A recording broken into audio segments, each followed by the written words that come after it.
बोलो शंकर भगवान की जय। आपका दिन मंगलमय हो। भगवान जी सदैव आप पर कृपया बनाए रखें। चलो कथा सुनाते हैं। 7 रानियां और बस का मंडप। एक अद्भुत लोक कथा।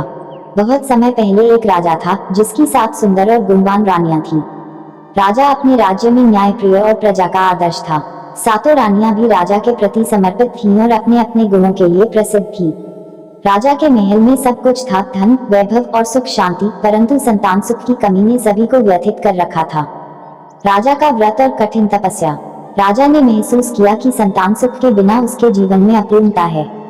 वह अपनी इस समस्या के समाधान के लिए ऋषियों और विद्वानों से परामर्श करता।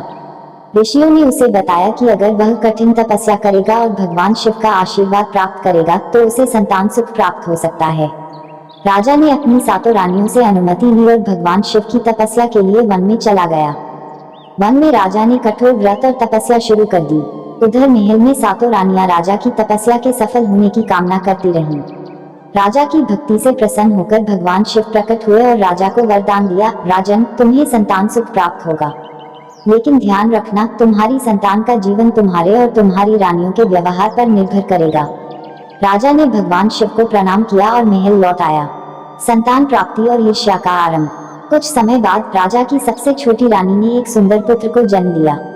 महल में खुशी की लहर दौड़ गई। सातों रानियां और पूरा राज्य उत्सव में डूब गया। लेकिन जैसे जैसे समय बीता, अन्य रानियों के मन में ईर्ष्या ने जन्म ले लिया। वे सोचने लगी कि राजा का सारा प्रेम अब केवल छोटी रानी और उसके पुत्र के लिए होगा। ईर्ष्या का षड्यंत्र। एक दिन अन्य 6 रानियों ने मिलकर षड्यंत्र रचा। उन्होंने छोटी रानी के पुत्र को महल से दूर भेजने का निर्णय लिया। एक रानी ने सुझाव दिया कि बच्चे को जंगल में छोड़ दिया जाए ताकि वह किसी के हाथ न लगे। षड्यंत्र के अनुसार उन्होंने बच्चे को रात में चुपचाप उठाया और उसे जंगल में एक पेड़ के नीचे छोड़ दिया। बस का मंडप का निर्माण। जब छोटी रानी ने सुबह अपने बच्चे को गायब पाया तो वह बेहद दुखी हो गई। उसने राजा को अपनी पीड़ा बताई। राजा ने तुरंत अपने सैनिकों को आदेश दिया कि वे जंगल में जाकर बच्चे को खोजें, लेकिन बच्चा कहीं नहीं मिला। उधर जंगल में भगवान शिव ने उस बच्चे को बचाने के लिए चमत्कार किया। उन्होंने एक विशाल बस बरगद के पेड़ को उस बच्चे की रक्षा के लिए मंडप का रूप दे दिया। बस के मंडप के नीचे बच्चा सुरक्षित था और भगवान शिव ने वहां दिव्य गाय को भेजा जो बच्चे को अपना दूध पिलाती थी। सत्य का उद्भव। कुछ दिनों बाद एक ऋषि उस जंगल से गुजरे। उन्होंने बस के मंडप के नीचे बच्चे को देखा। ऋषि समझ गए कि यह कोई साधारण बालक नहीं है। वे उसे लेकर राजा के पास पहुंचे। राजा ने अपने बेटे को सुरक्षित देखकर भगवान शिव का धन्यवाद किया। ऋषि ने राजा को सारा सच बताया कि कैसे अन्य रानियों ने ईर्ष्या के कारण षड्यंत्र रचा और बच्चे को जंगल में छोड़ दिया। राजा यह सुनकर क्रोधित हो गया, लेकिन उसने धैर्य से काम लिया।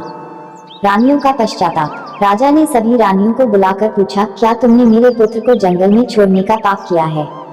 रानियों ने डरते हुए अपना अपराध स्वीकार किया, लेकिन राजा ने उन्हें दंड देने के बजाय उन्हें उनके कृत्य का परिणाम समझाया। उन्होंने कहा, तुम्हारी ईर्ष्या ने एक निर्दोष बालक को मौत के मुंह में धकेल दिया। भगवान शिव की कृपा से वह बच गया। अब तुम्हें अपने पाप का प्रायश्चित करना होगा। रानियों ने अपनी गलती मानी और राजा से क्षमा मांगी। उन्होंने प्रतिज्ञा ली कि वे अब से सच्चे हृदय से एक दूसरे का सम्मान करेगी और कभी किसी से ईर्ष्या नहीं करेगी। कहानी का संदेश। राजा ने सातों रानियों को समान रूप से प्रेम दिया और उन्हें सिखाया कि आपसी प्रेम और समर्पण से ही परिवार और राज्य का भला होता है।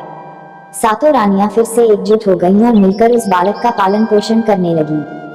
बस का मंडप, जहां बालक सुरक्षित था, एक पवित्र स्थान बन गया। आज भी लोग इसे श्रद्धा और प्रेम का प्रतीक मानते हैं।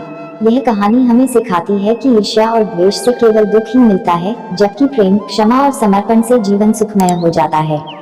बोलो शंकर भगवान की जय। कथा अच्छी लगी हो तो एक लाइक जरूर करें।